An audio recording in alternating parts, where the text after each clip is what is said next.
wala ka binyan. Yo, yo, yo.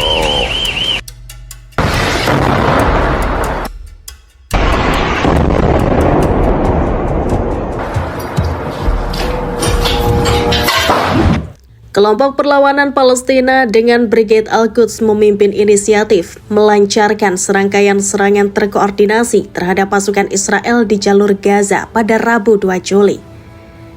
Operasi gabungan ini menargetkan berbagai lokasi strategis yang diduduki pasukan Israel, termasuk area Sejaya di kota Gaza bagian timur dan juga Han Yunis di selatan wilayah tersebut.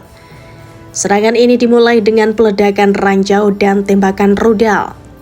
Setelah itu baku tembak sengit pecah di dalam pemukiman sipil. Dalam aksi ini pejuang perlawanan juga berhasil menembak jatuh sebuah drone pengintai Israel di Khan Yunis.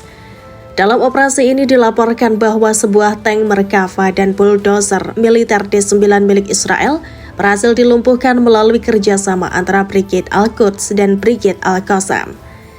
Media Israel sendiri mengonfirmasi adanya 2 insiden keamanan serius yang mengakibatkan gugurnya 10 personel Israel dan melukai sejumlah lainnya. Serangan ini tampaknya merupakan respon berkelanjutan terhadap kehadiran pasukan Israel di jalur Gaza. Sebelumnya, Tentara Penjajahan Israel atau IDF selalu menutupi angka kematian tentaranya dalam serangan darat di Gaza. Pada masa-masa awal serangan darat, akun media sosial IDF rajin mengunggah keterangan soal prajurit yang tewas di Gaza.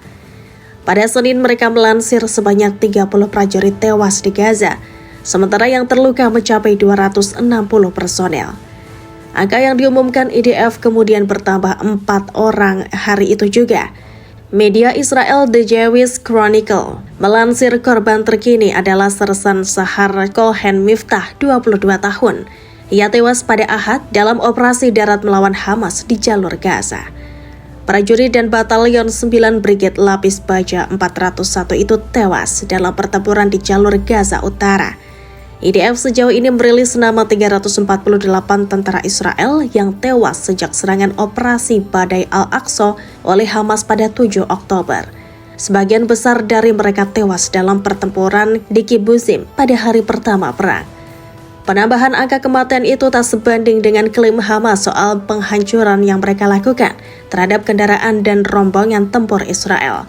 Al-Mayadin melansir juru bicara Brigade Al-Qassam menerangkan dengan detail serangan-serangan itu.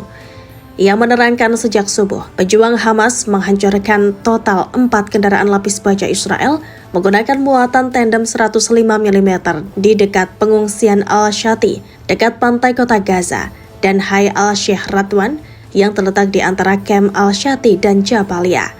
Keempat kendaraan ini menambah satu lagi tank Merkava Israel yang hancur di wilayah selatan Tal Al-Hawa yang terletak di pinggiran selatan kota Gaza.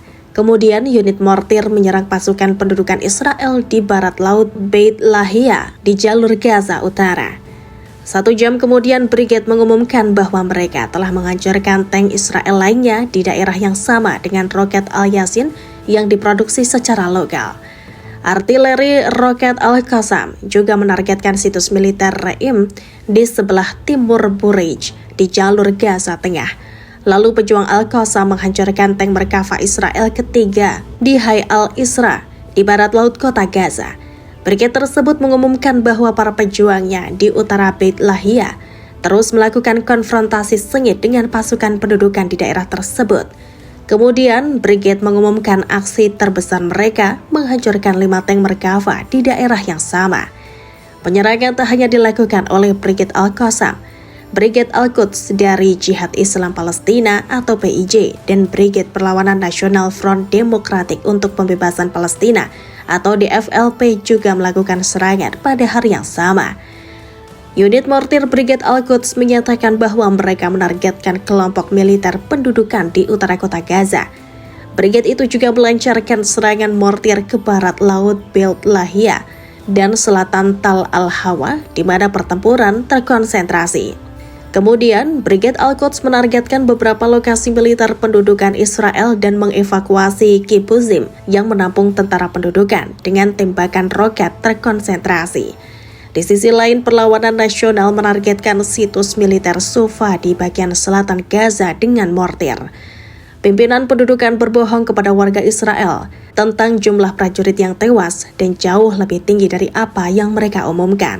Kata Abu Ubaidah dalam keterangannya, Gaza akan menjadi kuburan mereka dan mimpi buruk bagi tentara mereka. Dalam laporan radio Angkatan Darat Israel, situasi tersebut tampaknya telah mendorong staf umum Israel untuk mempertimbangkan mengubah rencana penyerangan ke Gaza secara radikal karena situasi di lapangan sedang sulit. Yang tampaknya pasti adalah bahwa kendaraan lapis baja Israel tidak mampu bertahan dengan baik di hadapan pasukan perlawanan dari Gaza. Rekaman video yang bocor belakangan menunjukkan anggota Knesset menangis ketika diperlihatkan gambar tentara mereka yang terbunuh. Strategi yang digunakan oleh tentara Israel ini menyebabkan perbedaan antara jumlah yang dilaporkan dan yang diklaim oleh pejuang Hamas. Lebih dari itu, sebelumnya juga banyak pasukan khusus dan personel infanteri Israel telah terbunuh di Lebanon Selatan, yang mengindikasikan bahwa tentara Israel biasanya melakukan misi pengintaian sebelum mengerahkan unit-unit lapis baja. Media Israel melaporkan bahwa 7 tentara pendudukan Israel tewas setelah sebuah bangunan runtuh di sebuah desa di Lebanon Selatan. Media Israel melaporkan bahwa korban terbaru diumumkan ketika juru bicara militer Israel melaporkan tewasnya seorang komandan peleton dan 5 tentara lainnya dari Batalion 51 selama konfrontasi di Lebanon Selatan. Media Israel juga menyoroti kesenjangan antara pernyataan resmi dan kenyataan di lapangan.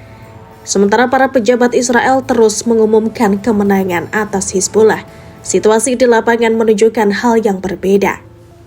Mereka menunjukkan bahwa para pemukim terbunuh di Israel dengan pesawat tak berawak yang mengebom Haifa, rudal-rudal yang menghantam Haifa dan Gush Dan kenyataan di utara yang menurut mereka telah ditinggalkan dan hancur selama lebih dari 1 tahun. Media Israel menekankan bahwa semakin lama perang berlarut-larut, semakin banyak pencapaian Israel akan berkurang dengan semua operasi, mulai dari menargetkan Sayyid Hasan Nasrallah, serangan pagar, hingga serangan terhadap kepemimpinan dan kemampuan rudal Hizbullah, pada akhirnya akan menjadi bagian dari masa lalu. Terkait hal tersebut, ruang operasi Hizbullah bersumpah bahwa keputusan militer Israel untuk pindah ke tahap kedua, manuver darat di Lebanon Selatan, hanya akan mengakibatkan kerugian lebih lanjut bagi pasukan Israel, menggarisbawahi kesiapan Hizbullah untuk melawan serangan apapun. Dalam sebuah pernyataan, Operation Room mengonfirmasi bahwa pengamatan lapangan Hizbullah sejak 1 Oktober 2024 menunjukkan bahwa kerugian Israel mencakup lebih dari 100 korban jiwa dan 1.000 luka-luka di antara para perwira dan tentara. Sementara itu, koresponden militer Israel Channel 14 melaporkan bahwa 11 tentara tewas dan lebih dari 10 lainnya terluka di front Gaza dan Lebanon selama 2 hari terakhir saja.